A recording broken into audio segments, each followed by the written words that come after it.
Rotoscoping is an animation technique that animators use to trace over a motion picture footage. To make an action in an animation look realistic, originally animators used project photographed live-action movie images onto a glass panel and traced over the image. It all began when Max Fleischer invented the technique in 1915 and used it in his famous animated series, Out of the Inkwell.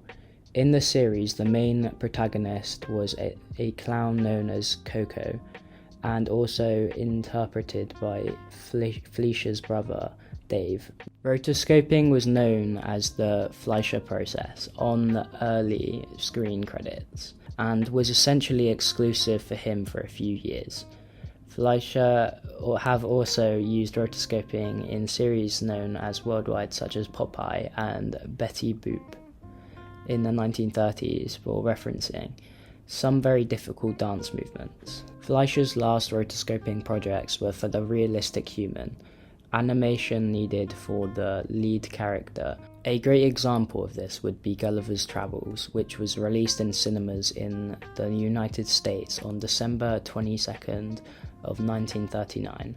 Another great example would be the human characters, the movie Mr. Bug Goes to Town, previewed by Paramount Pictures on December the 5th, 1941. Finally, the rotoscoping that he had used in the action-orientated film noir Superman series of the early 1940s, where realistic movement was achieved on a level unmatched by conventional cartoon animation. Fleischer's patent expired in 1934. This meant that other producers could use rotoscoping freely.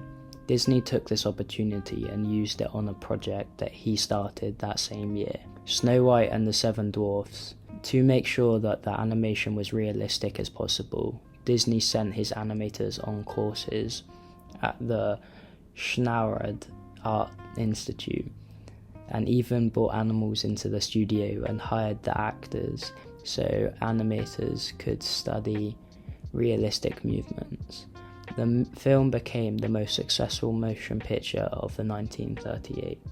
By May 1939, its total gain of $6.5 million made it the most successful sound film made to that date. Ralph Bakshi, the director of the adult animated high fantasy film Lord of the Rings. In this adaptation, he covered The Fellowship of the Ring and the first half of the Two Towers in this film. It is very notable for its extensive use of rotoscoping, a technique which is a series of the first shot in live action, then traced onto animation cells. This film uses a hybrid traditional cell animation and rotoscoped live action footage.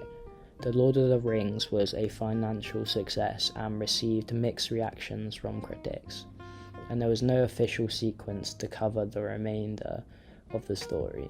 Nonetheless, the film became a cult classic that continued to run as a matinee and a midnight movie for nearly 2 decades. Edward Muybridge is known for developing what is known as the predecessor of rotoscoping.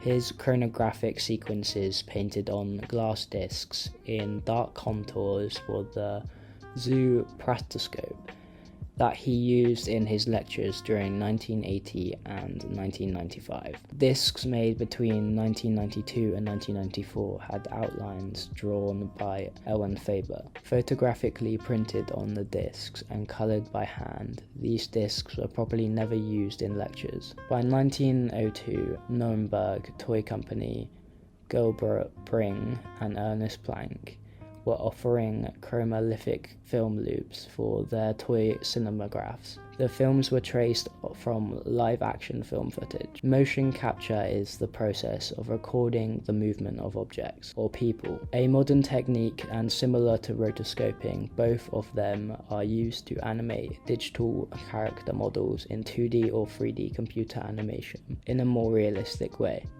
Motion capture isn't used just for animation. It is also used in military, sports, medical applications, and validation of computer and robotics. It is often used to capture subtle expressions or face and fingers. When used for this, it is normally referred as performance capture, and also known in other fields as motion tracking. Games, motion tracking is usually refers more to matching moving. Technology has advanced a lot since Fleischer invented rotoscoping. The old equipment has now been replaced by computers, but the process is still named after the original action. Rotoscoping is also used in the VFX industry, where the matte for an element is created manually on a live action plate, which is then composited over another background. Rotoscoping the digital domain, aided by motion tracking and the onion skinning software. The early methods of rotoscoping were time consuming, to say the least, and it wasn't until the late 1990s that rotoscoping went digital, thanks to Bob Sebastian,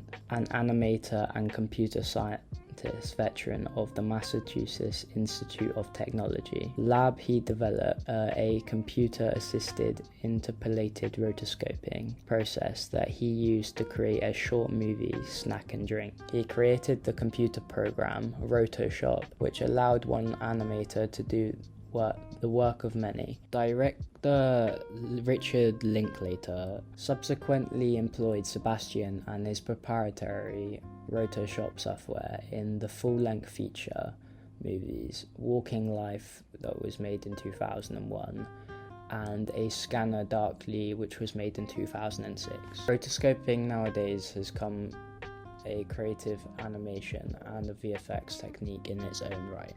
Software programs mean there are new ways to carry out the entire rotoscoping process without having to use physical film, thus making it less time consuming. Animators can work in multiple different layers, using one layer as digested film image and rest containing the animation or the effects that needed to be inserted.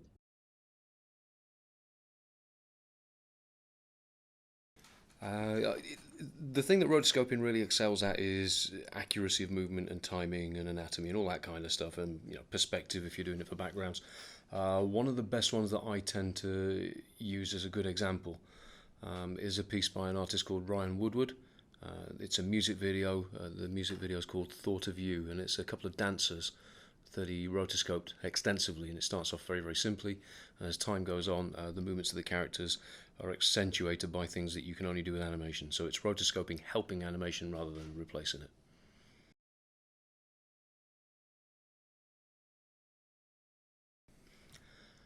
For me, it starts with accuracy. Obviously, rotoscoping can allow you to get things very, very accurate in a way that guessing kind of can't. But this has to be in balance with the creativity of the ideas. If you've got something that's just completely accurate in terms of, again, timing, movement, anatomy, all that stuff, but you're not doing anything creative with it, show people a video. For me, rotoscoping, the best example of when it's used wrongly, as I've said before, is firstly if you're trying to get just the technical aspects right, but you're not doing anything creative with them. But it's probably also worth mentioning sometimes rotoscoping has been used as a means of increasing productivity commercially. A couple of good examples of this, Ralph Bakshi made an animated version of Lord of the Rings, came out around 1977, something like that, and he had production issues with it from the start, and it became apparent on screen there were massive chunks of the film that were pretty much entirely rotoscoped or just traced over almost like solarized film. It didn't go down particularly well with the audience, and it turned out it was due to time and money constraints.